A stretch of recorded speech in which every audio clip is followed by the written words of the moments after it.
A ver, siempre que se habla de la crisis energética de Venezuela, casi toda la atención se va al petróleo. Pero la verdad es que hay otro gigante, uno silencioso, un recurso tan pero tan grande que pudo haber reescrito por completo la historia del país, el gas natural. En este análisis vamos a meternos de lleno en una de las contradicciones más increíbles de nuestro tiempo. ¿Cómo es posible que una nación con reservas de gas de clase mundial terminara importando energía y dejando a su gente sin algo tan básico? Uf, y es que esta frase de verdad le da en el clavo. No estamos hablando de un recurso más, para nada.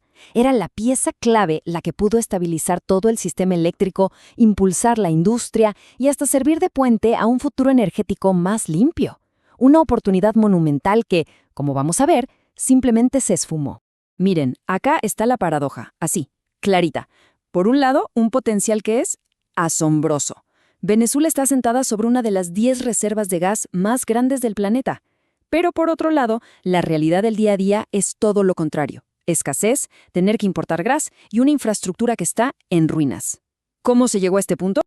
Ok, para que entendamos de verdad la magnitud del desastre, primero hay que ponerle números al tesoro del que estamos hablando. Y no es cualquier cosa, ¿eh? Es un volumen de gas que pone a Venezuela en un club muy, muy exclusivo. A ver, hablemos de este número, 195 TCF. Eso significa 195 billones, con B, de pies cúbicos. Para que nos hagamos una idea, es tanta energía que podría abastecer a un continente entero como Sudamérica por varios años. Una reserva monumental, o sea, el problema, y esto es clave, nunca estuvo bajo tierra. Y miren este gráfico, porque esto le pone un contexto increíble. Esos 195 TCF no son solo un número gigante y ya. Representan casi las 3/4 partes de todas las reservas probadas de gas de Sudamérica. Venezuela no era un jugador más en el continente, era prácticamente el dueño de la pelota en materia de gas. Y si lo llevamos al escenario mundial, la cosa se pone aún más interesante. Venezuela siempre aparecía en las listas de los 10 países con más reservas, ahí codeándose con superpotencias como Rusia o Irán. Tenía un asiento de primera fila en la mesa de los grandes. Entonces, la pregunta es obvia. ¿Por qué nunca movió esa ficha? Y ahí está la pregunta del millón, ¿no? ¿Por qué un país con esta riqueza tan inmensa la quemaría literalmente, en lugar de usarla? La respuesta está en una diferencia técnica que es fundamental y, bueno, en décadas de muy malas decisiones. Ok, aquí está el meollo técnico del asunto. Pensemos en el gas asociado como si fuera la espuma de un refresco. Solo sale cuando servimos la bebida principal, que es el petróleo. Venezuela le apostó todo a esa espuma. ¿Qué pasó? Cuando la producción de petróleo se desplomó, el suministro de gas se fue con ella. Y el gas no asociado, que sería como abrir una botella de agua mineral, un recurso estable e independiente, simplemente se quedó ahí, sin desarrollar. Y esto nos lleva a una palabra que lo resume todo, flaring, o la quema de gas.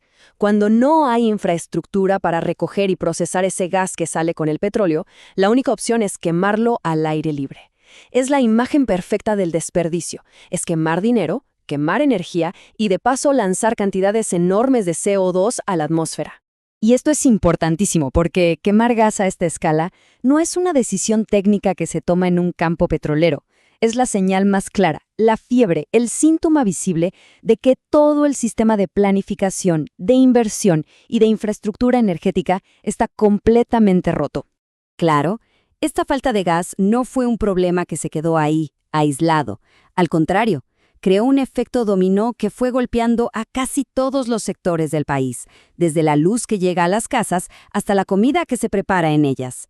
Miren, este gráfico, aunque es de 2010, dice muchísimo. Lo importante aquí es ver los colores. ¿Ven esa barrita verde chiquita, casi invisible?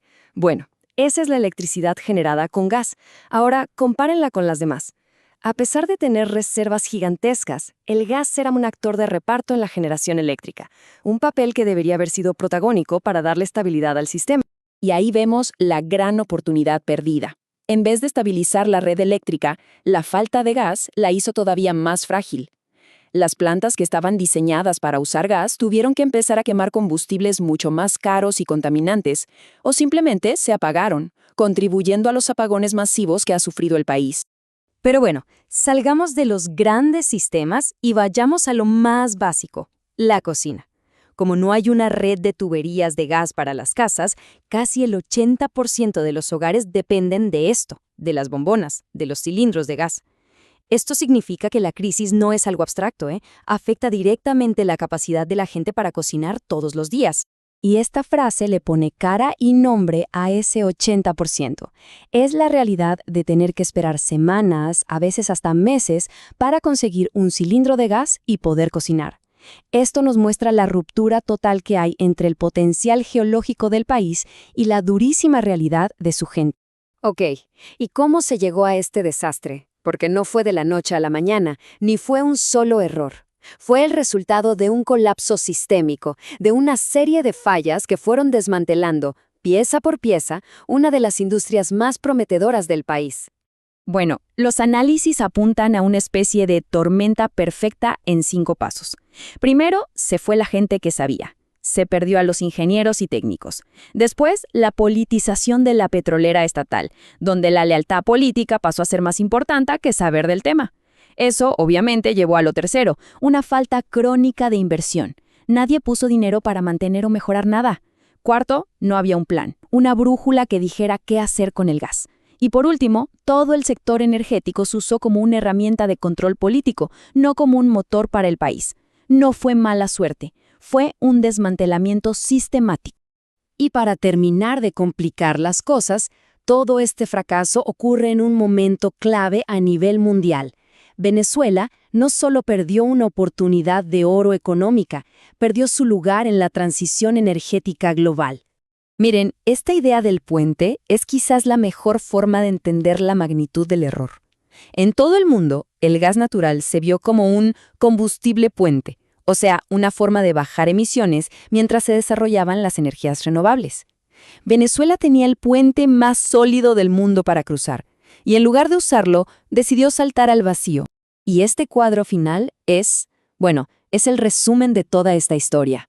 El contraste es simplemente brutal. Por un lado, lo que pudo ser, un sistema eléctrico estable, una industria fuerte, menos contaminación y dinero por exportaciones.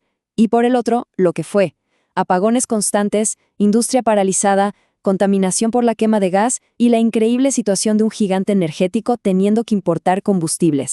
Y esto nos deja con una pregunta final, que es bastante dura. Justo ahora, cuando el debate global es cómo dejar atrás el gas, Venezuela está en la increíble posición de no haberlo aprovechado nunca. La ventana de oportunidad para el gas como combustible fósil se está cerrando, y rápido. La gran incógnita es si todavía queda algo de tiempo o si la ventana para este tesoro enterrado ya se cerró para siempre.